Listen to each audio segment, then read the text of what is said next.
Warren Buffett is the most successful investor who has ever lived, and by his own admission, he has lost more money on single decisions than most companies are worth. First, understand how good he actually is. For nearly 60 years, Buffett grew Berkshire Hathaway at close to 20% a year, roughly double what the stock market returned over the same stretch. And he did it with almost no bad years. Between 1965 and 2023, Berkshire's stock fell in just 11 of 59 years. 11. This is a man who is almost never wrong, which is exactly what makes the rest of this strange. These mistakes weren't made by a beginner. They were made at the peak of his powers, and he wrote every single one of them down in black and white for his shareholders to read. Here are 5 of the most expensive. The last one is the company that carries his name. When most people picture a Buffett mistake, they picture a bad stock, a company he bought that fell apart. He made those. Let's start there. In 1993, Buffett bought a Maine shoemaker called Dexter Shoe. He loved it. He called it a business jewel, one of the best managed companies he and Charlie Munger had ever seen. He paid $433 million. Within a few years, cheap imported shoes wiped Dexter out. The business went, in Buffett's own word, to zero. But that's not the part that hurt. Buffett didn't pay in cash. He paid in Berkshire Hathaway stock, 25,000 shares of it. And Berkshire stock kept climbing for the next 30 years. Those same shares are worth close to $19 billion today. He handed over a fortune that never stopped growing to buy a business that stopped existing. He has called Dexter the worst deal he ever made. 15 years later, he made a different mistake, an expensive one. In 2008, oil was near a record high, about $145 a barrel, and Buffett poured roughly $7 billion into an oil producer called ConocoPhillips. Then the financial crisis hit. Oil fell about 70% in a matter of months. So did the stock. In his shareholder letter, Buffett didn't dodge it. He wrote that he'd bought a large amount of ConocoPhillips when oil and gas prices were near their peak, and that the terrible timing cost Berkshire several billion dollars. He bought at the top. The exact thing he warns everyone else never to do. Then there are the airlines. For most of his career, Buffett called airlines a death trap for investors, a business that swallowed money and never gave it back. He once joked that if a capitalist had been present at the birth of flight, he should have shot the plane down to save future investors. And then, in 2016, he changed his mind. Berkshire built stakes of around 10% in all 4 major U.S. airlines: American, Delta, Southwest, and United. $7 to $8 billion. Then the pandemic grounded the world. In May of 2020, with air travel down 95%, Buffett sold every single share at a heavy loss. "That was my mistake," he told shareholders. And here's the sting. Within a year, airline stocks came roaring back. He'd sold at almost the exact bottom. So there's your bad stock story. 3 purchases that went wrong.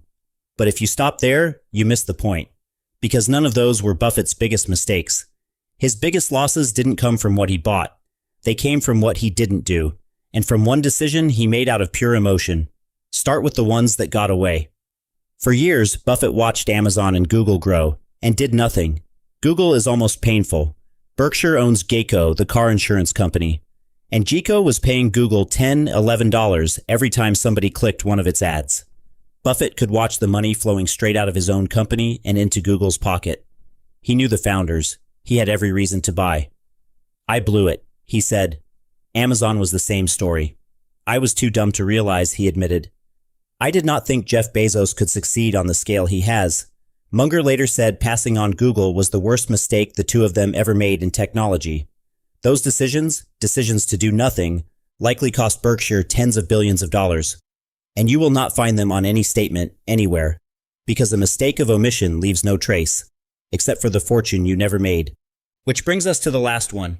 The single most expensive mistake of Warren Buffett's entire life is the company that made him famous.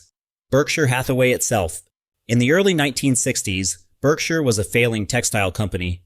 Buffett was quietly buying up the cheap stock, planning to sell it back to management for a small profit. The man running the company, Seabury Stanton, agreed to buy Buffett's shares back at $11.50 each. But when the written offer actually arrived, it read 11 3/8, an eighth of a point less than they'd agreed, 12.5 cents a share. Buffett was furious, so instead of selling, he did the opposite. He started buying up the entire company, out of spite. He took control, and he fired Stanton. and then he was stuck with it. He now owned a dying textile business, and he spent the next 20 years trying to save it. That money, trapped in failing mills, earned almost nothing, decade after decade. When Berkshire finally tried to sell the old looms, machines it had paid $5,000 each for went for scrap at $26 apiece. Buffett later did the math. If he had simply taken that same money and put it straight into insurance through a clean company instead of dragging around a bankrupt textile anchor, he'd have ended up with roughly $200 billion more. $200 billion, over an eighth of a point. He calls Berkshire Hathaway the dumbest stock he ever bought. So look at the pattern. The greatest investor alive didn't lose his biggest money to bad math or bad luck. Dexter, he overpaid out of confidence. Oil, he chased a hot price. Airlines, he panicked and sold at the bottom. Amazon and Google, he froze. And Berkshire, the big one, was pure anger.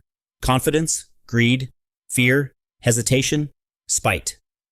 Every one of his most expensive mistakes came from an emotion, not a spreadsheet. And that's the useful part for the rest of us.